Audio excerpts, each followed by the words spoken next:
që tha nëse duhet të punohet ma tepër në shkolla e kështu me radhë. Do me thonë janë faktike që s'është mjaftueshëm angazhimi na për institucione publike, se për ndryshe na s'kishin folë për këto tema që kanë ndodhur jo vetëm në Shqipni. Po edhe përshtypjen që janë të gjitha institucionet edhe pak të paprigatitura. Po, dëgjoj. Unë mendoj që më tepër kemi më tepër kemi njerëz që janë të përdorur se sa përdorues TikTokut. Këto është problematika ime më e madhe, sepse nëse kishin qenë të gjithë përdorues të TikTokut në kuptimin e asaj që i dinë benefitet që jep një platformë sociale, cila do është ajo. S'kishin pas asnjë problem, se këtu nuk është problemi me TikTokun si platformë. Çdo platformë që jep mundësi njerëzve me shpreh kreativiteti, çdo platformë që jep mundësi njerëzve me rrit vendet e punës, me bo marketing më të mirë për biznesin, për shtetin e kështu me radhë, është e mirë se ardhur. Por ne jemi të jetu dhe këto gjëra sot janë më faktike, nuk jemi të folë për nëse do të ndodhte, por janë gjërat që po na ndodhin çdo ditë. Para syve tonë, videot videot eksplicite të cilat janë të ekspozume në rrjetin TikTok. Unë personalisht kur s'kam pas TikTok, kam pa videot të TikTokit ndoshta prej referencave që i kam pas prej meqve, dhe unë nuk besoj që nëse do të mbyllej TikToku do të ishte fundi i botës dhe ne nuk do të mund të ekzistonim. Njerë kemi pas kreativitet edhe pa Facebook, pa TikTok, pa Instagram, kemi mjek të mrekullueshëm, zbulimet mrekullueshme. Po japim një farë ekstremi çka nëse do të mbyllej TikToku.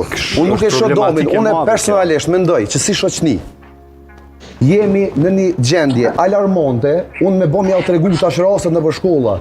Sot, nëpër gjitha shkollat e Kosovës, që i kam informata, çka ndodh nga rrjeti TikTok, ne sot do të zgjoheshim gjithë bashkë dhe do të kërkonim mbylljen. Dhe shtregëm kush i ka fajt për shkolla. Jo veç ta përfund, e di ku është fatkeqësia.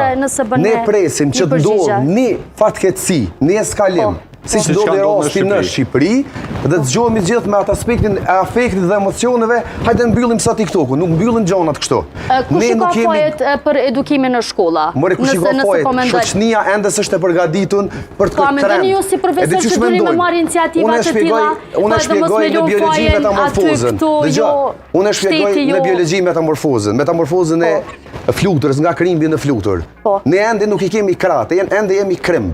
Nuk mujna me fluturu në nivel të krimbit. Jo, veç iniciativa mundeni me marë. Iniciativa mundeni me marë. Unë nuk kam kur gjo, dëgjoj, unë mendoj që institucionet e sigurisë, sidomos pjesa e sigurisë kibernetike, i kemi jashtëzakonisht jashtë standardit. Ne kemi takime të përditshme me policinë. Unë personalisht, vetëm këtë javë, jam taku ma shumë se 5 herë me policinë dhe kam adresu raste të problemeve që lidhen me rrjetin TikTok. Dhe me i ditë përgjigjet që i marrim, janë absurde që ne nuk mundim me bë kur gjë për këtë punë. Nëse një vepër penale nuk prek ma shumë se 5 vjet në individ, na as që him kësaj pune, as që hapet rastin në prokurori. Shoqënia jo nuk është gati për këtë tema, besoni. Kemi nevojë shëndret, jo me mbyll, dëgjoni veç diçka. Ne kemi nevojë me harnu njëherë sigurinë tonë kibernetike. Pse është ndalu funksionalizimi i rrjetit TikTok në institucionet publike në Kosovë? Për siguri. Për siguri. Jo të ne jemi të sigurt, askush as na për familjen personale. Edhe unë dëgjova diçka që më shqetësoi. Dëgjoj, nuk mundemi me thoni që asnjë njeri nuk mbyllet TikToku për shkak të çështjeve personale sepse njerëzit nuk e dinë. Kjo është edhe me fatkeqësi. Në njerëzit duhet me informu sa të rëndësishme janë dhomët personale. Keq drejtim i debatit, më fal, i nderuar. Jo, s'është drejtim.